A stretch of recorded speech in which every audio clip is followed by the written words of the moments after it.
The Artist's Toolkit, a training program for the artistic process, problems, background, and exercises. Hello and welcome to the Artist's Toolbox. I'm very, very happy to present to you today our international artist guest. Today this is Christa Sommerer, one of our absolute media pioneers whose work has been important in my life for at least 2 decades. Together with her artistic partner, Laurent Mignonneau, she has created, I want to say, legendary pieces like, for example, life spaces too, where visitors were able to create their own creatures that were sent into an evolutionary process, where creatures that were eating and fighting and procreating, and visitors were able to participate online, which was absolutely revolutionary pre-corona, and also on site.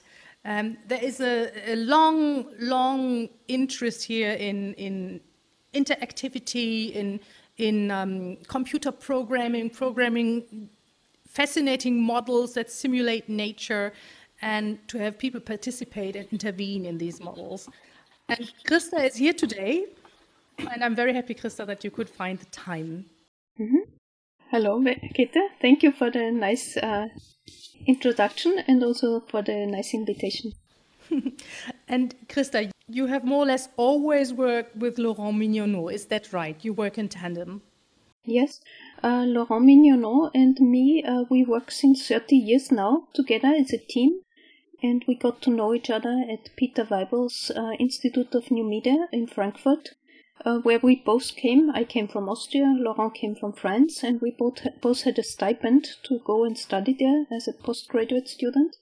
And when we met, quite soon we discovered that our style of working and our ideas fit really well together, and we teamed up.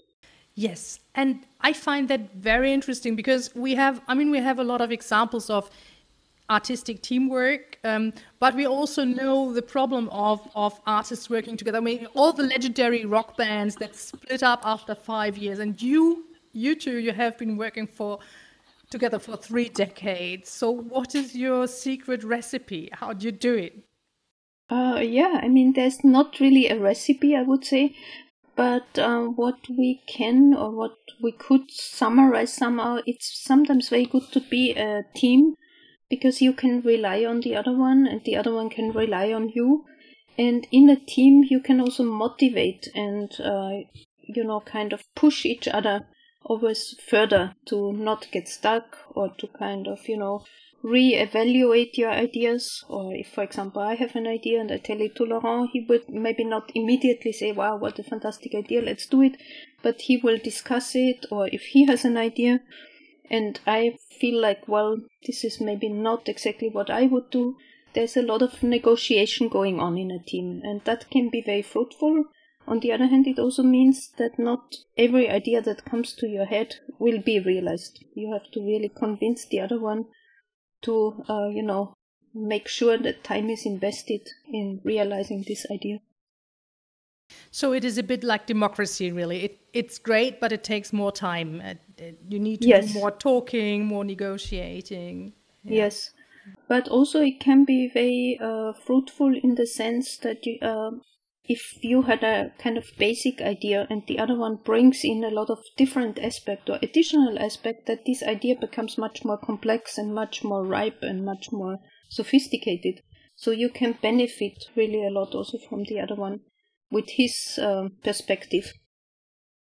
Yeah, I agree. That's actually what I have enjoyed in my collaborations in the past. I mean, but also what you mentioned before, this aspect that you're not totally caught in your own headspace and in your own emotions. So if one person is down, the other can encourage you. And we also often had the situation that I said, I'm not sure whether I deserve this grant, but I think my colleague is so brilliant, she deserves it. Yeah. Mm-hmm. And there has been done a lot of research about successful teamwork, and a lot of research suggests that a good teamwork is often based on a good division of labor. How does it work with you and Laurent? Do you have other things that you do together, or do you do everything together, or are there things that only one person does, or how do you do that? No, we have a work division a priori. Like, for example, I'm writing more the texts, I'm doing more the PR work, I'm doing more the management of the exhibition, writing texts, proposals, budgets, also networking, etc. Laurent is mostly making the work, so it's actually often him who makes it really, like physically building the circuits, building the programs, etc.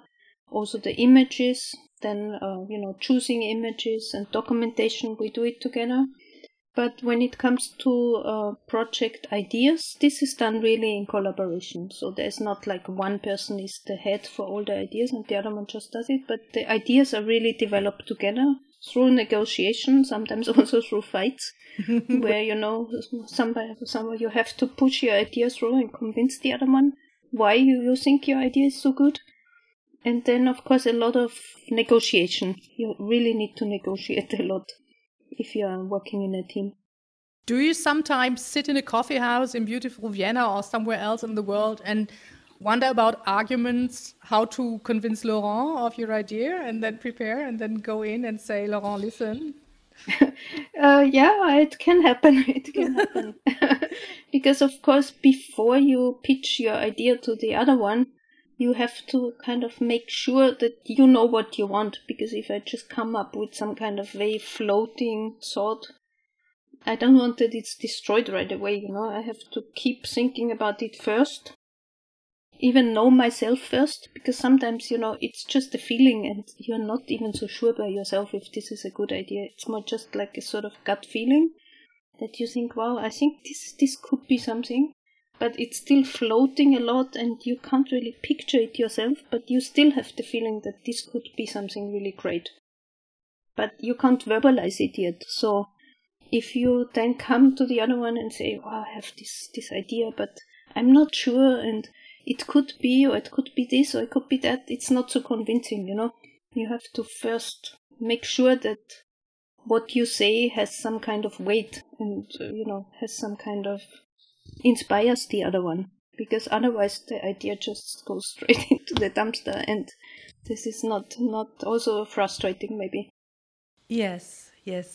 I totally agree. Actually, there is one episode in this podcast that deals with the difference of quality between the idea and the idea that you try to materialize, and how it changes on the way, that there is this gap between. Because, this is a podcast that concentrates on problems. We're always trying to think positive, but this is really about the things that keep going wrong and where people keep getting stuck and so on. And you have such a successful long-term teamwork, and I've been wondering, you must have been stuck too. There must be moments when you feel blocked and nothing works anymore. And can you remember such moments? Yeah, there are often these kind of moments where you feel like, okay, I said everything what I have to say, and it's maybe a good time now to stop and, not keep bugging yourself and the others with keep going and making complicated and very elaborate and expensive artworks. But sometimes you have the feeling, okay, yeah, that's it. That was enough now. But at one point, especially this can happen quite randomly. You maybe sit somewhere, or you go to a museum, or you see something, or you discuss with someone, or you see maybe a great TV show about a certain topic that it really interests you. And then suddenly this thought comes to your mind and like, wow, this is really cool. It would be so nice if I could make an artwork about this and that kind of topic. And then this kind of little idea fragment is there, and this would be the next new thing for you. And it's maybe risky to go in this direction because you didn't do this before, and maybe your audience would not understand why you now suddenly totally switch into a different topic.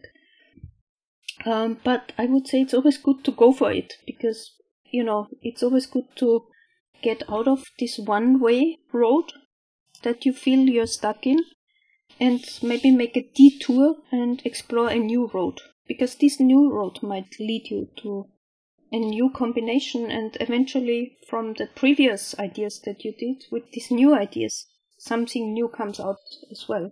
But of course there's no guarantee, It could be that this new road you are taking is also one way.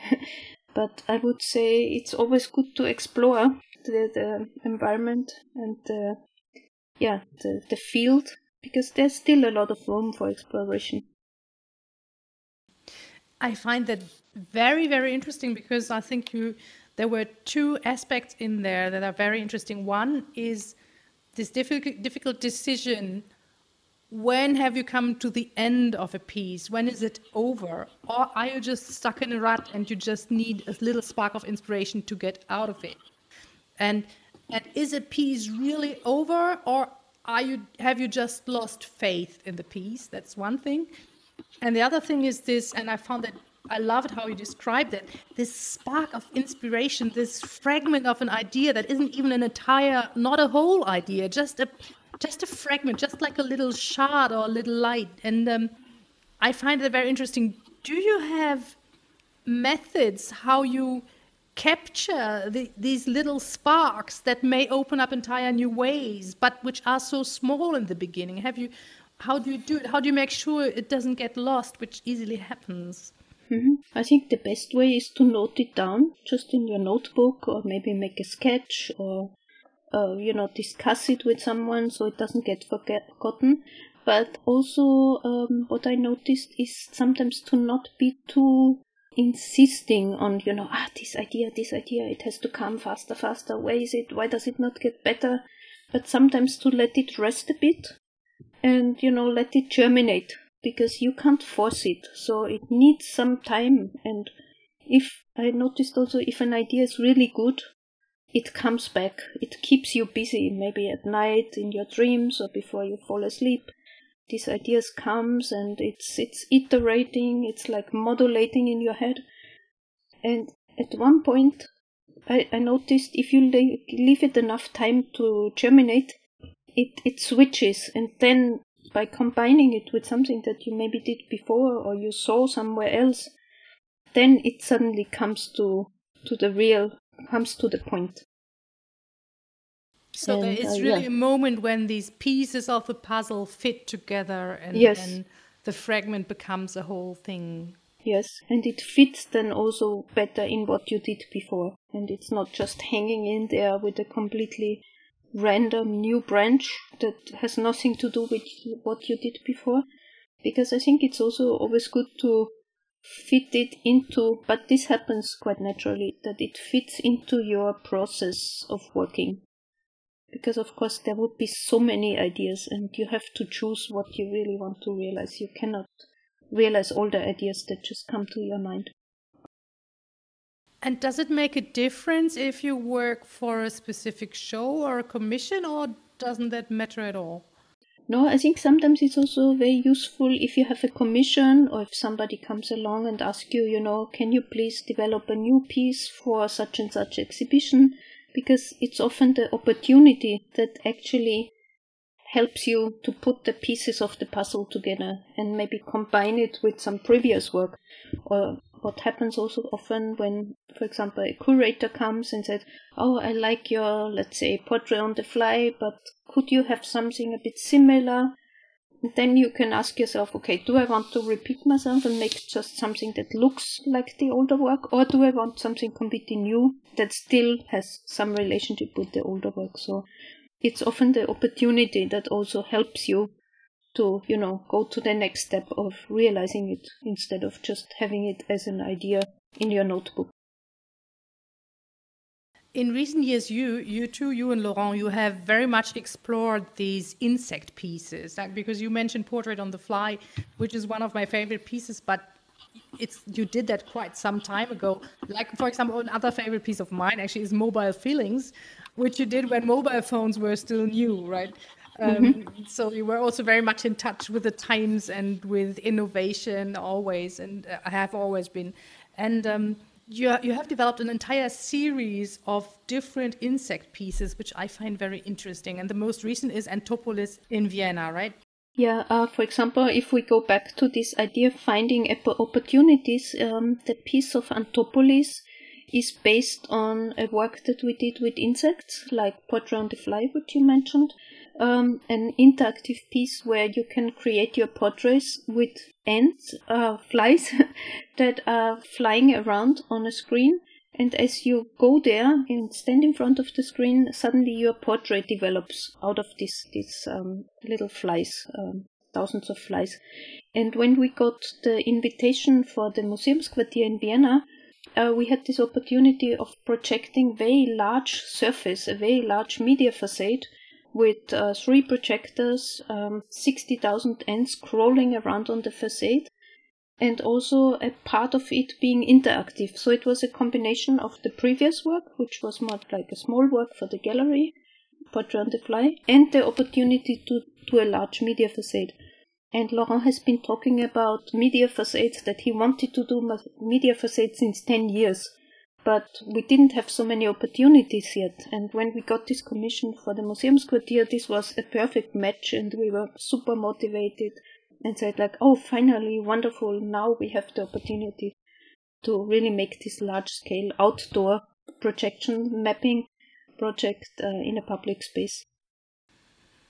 So this is one of these moments where an idea and a previous piece and a new occasion all come together, and then something really amazing can happen, because Exactly. I mean, people loved it. I saw it, and people were just enthusiastic, and everybody was walking around and trying it out, the interactive part, and what I found very interesting when talking about this idea and how to make sure that this fragment of an idea doesn't slip past and get lost.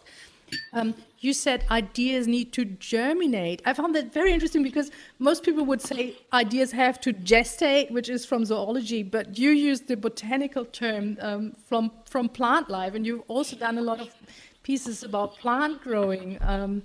So I like that a lot. I found it very interesting, this idea of tending.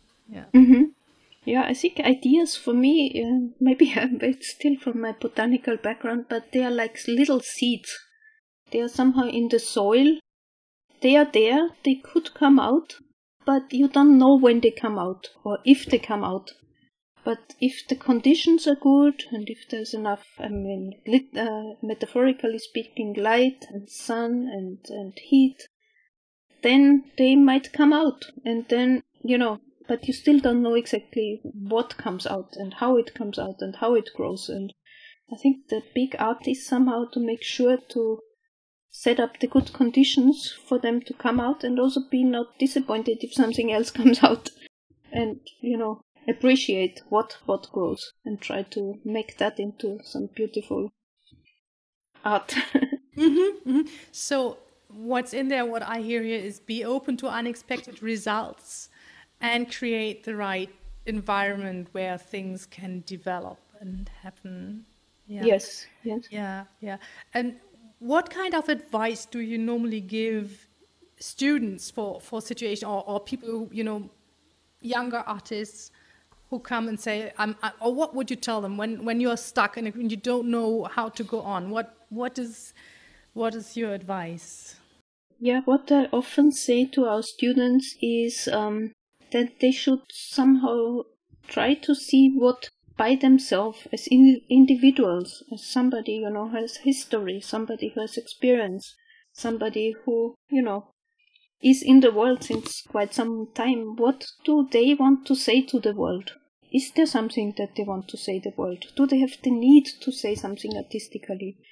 And if they have this feeling, okay, I want to say something, I don't know, about my childhood, or about the nature, or about, I don't know, something, me and the media, or me and my frustration with social media, or, I don't know, me and AI, and me and, friendship, or me and love. So there's so many topics, and almost everybody has something that really keeps him or her, busy. So the art is to find out what is this, and this you can find out often by discussing with someone else, and, trying to display your idea, or show your motivation, or show your inspiration to the other. And often by talking to someone, this idea becomes stronger and sharper. And then it's the most important thing is to not make yourself too much dependent on other people's judgment, but just, think it through by yourself and then go for it and just do it without worrying too much if it's brilliant or not, because everyone has their own story and their own experience. And I think that's the beauty of art, that we are allowed to express those things. So don't look so much at the outside. Try to listen inside. Try to what is really necessary for yourself to express. Don't waste time talking about stuff that you think doesn't really matter just because people outside might be interested or because people you think are cool are discussing it. Yes. Let's sum it up a bit. Mm-hmm. Yeah. And also, of course, researching on the internet is good and might help you, but don't get too intimidated by it, because you will always find someone who does something more fantastic, bigger, with more budget, maybe with fantastic programming skills, maybe with super drawing skills, with super conceptual skills. So it's easy to get frustrated if you look at what all the others do. So I think don't make yourself too dependent on these judgments of the other.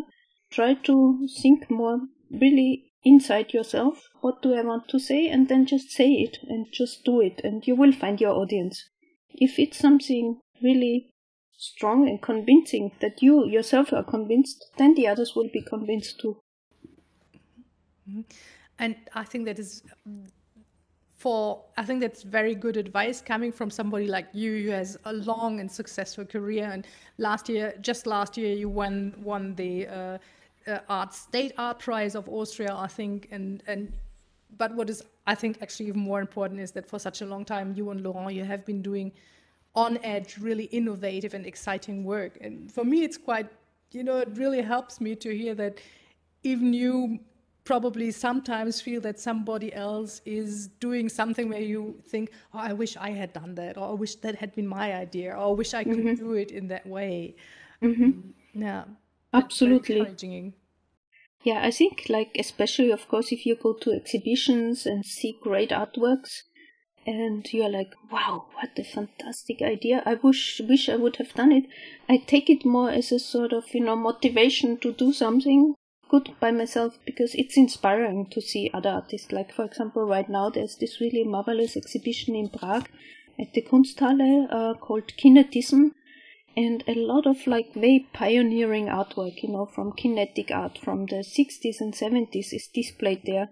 And I knew it only from the books, but to actually see them and experience them is like, wow, I'm so happy, that these pieces are there and they're so inspiring. And it's really a pleasure to be part of this exhibition, because you feel like, wow, it's exactly, where my inspirations come from and what are the pieces that I admire.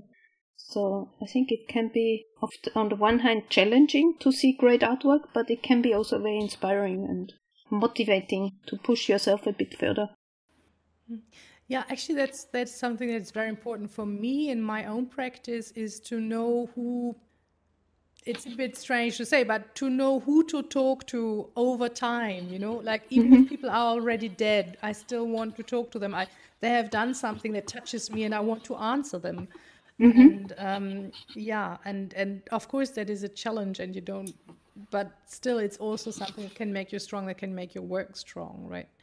Exactly, yeah. And I think that's the beauty also of art, that when you see these pieces, that they have such a strong impact on you, or can have a very strong impact on you, that you feel like this is exactly, what touches me. And then this motivates you to also create something that touches others. Yeah.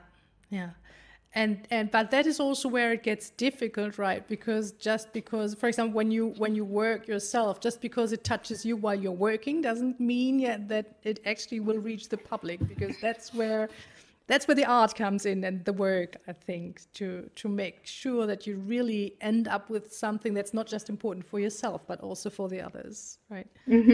Yeah, I think that's, of course, it's a bit unforeseeable, because we also noticed, we created now, I think, more than 30 artworks, and not every artwork is as successful as the other. So sometimes it's a bit, I would not say random, but it depends on the right time, it depends on the right display, it depends also on the circumstances.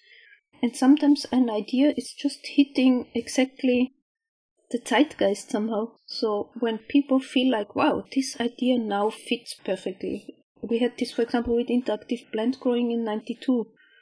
We showed it, and the first exhibition, there were not so many people in Vienna. But then all the rest of the exhibitions afterwards that followed, it became a huge hit. And everyone was like, wow, how is this possible? What's going on here? Plants and computer and growing. And it was, people were totally amazed by it. And sometimes you're just hitting exactly the right idea, hits the right time, and the audience is ready for it. But you can't predict this. It's very hard to predict. And sometimes maybe an idea from maybe 10 or 20 years ago needs to find the right time much later. And then it's understood. So I would not give up too quickly if, say, a student is making an artwork and then it's not immediately becoming a hit. I think it's not so important. You have to see it a bit in the long run, in the long term. So if I were to sum it up, some of the most important things you said for younger colleagues are maybe listen to what is important to you. Don't look so much at the outside. Be patient. Don't give up too quickly, because the right moment may still come. And of course, for the right moment to come, you still have to work and make sure that your work is out there, right? And yeah, do what really fascinates you. And of course, that is also work, finding that out, right? Yeah, this can be, of course, a challenge to find out what you really want to say, or if you want to say something. And say if you find out, okay, I'm not this kind of, self-motivated, totally driven artist, but my colleagues in my study, they are like this, but I'm not, then I think it's nothing to be ashamed of. Because there's also people that maybe just better to work in a team or support others, or maybe work in an advertisement company, or make their own company that's more dealing with maybe some kind of technical solutions. So not everybody needs to become the world famous media artist. So, and to find out if you really want it and really need to go for it, I think this is also something that needs a bit of soul searching. Yeah. So, I mean, these are great words from you, encouraging people to find a good place, find a place where you have good conditions, where you feel at home, and where you can feel that you can grow and you can do things that work, and find the right environment, find your crowd. And if it's not being an artist, there surely is something else. Exactly. I think that's also the good thing about media art, that it's very versatile. People have skills, they have, programming skills, they have technical skills. They can also, with these creative skills, can also fit in other areas. So, because we have to also really be honest, being an independent media artist is extremely tough. And I would not recommend it to anybody who wants to do like a comfortable job or a comfortable life. This is a very hard, you have to be super hardworking. You have to have really a lange Atem, being really stamina. You have to, also deal with frustrations. You have to also, work really, really hard. Everybody whom I met who is in this field and survives this field works really, really hard. So it's not the easier area, and if you still want to go for it, I think then that's the right place for you. But otherwise, there are easier jobs, I think. Yeah, so don't go for it unless you're really sure that there's nothing else you want to do with this life. Exactly. And also be flexible, so because sometimes we see that people who are media artists, they're also like designers at the same time, they are creators. So it's good to be versatile and open, or many of us are also teachers. So I think it's also important to be somebody with a bit interdisciplinary skills. And I think that's also good to be open to other areas and always, maybe change your head according to what's developing and according to what's necessary at the moment. I totally agree. Actually, I have a colleague I love very much, and she always wanted to do a piece about artists' bread jobs and how these bread jobs influence what we do as artists. Her name is Dorothea Zero, and I'm still waiting for her to do that project because I think that's going to be very, very interesting. Mm-hmm. Yeah, but that's a different discussion.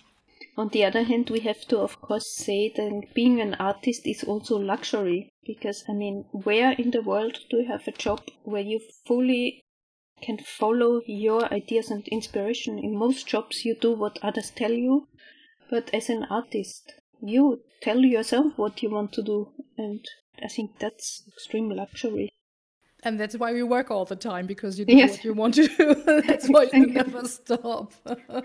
Mm-hmm. Yeah. Thank you, Christa. That was enlightening and fascinating, and it was very, very, very interesting to hear these things from your own work. Mm-hmm. Thank you very much, Kaethe, for this nice interview, and all the best to you and also to the students and young creatives who are listening to us. The Artist's Toolkit. Conceptualized and presented by Kaethe Wenzel. Assistance, Nadia Driller. A project by European University Flensburg.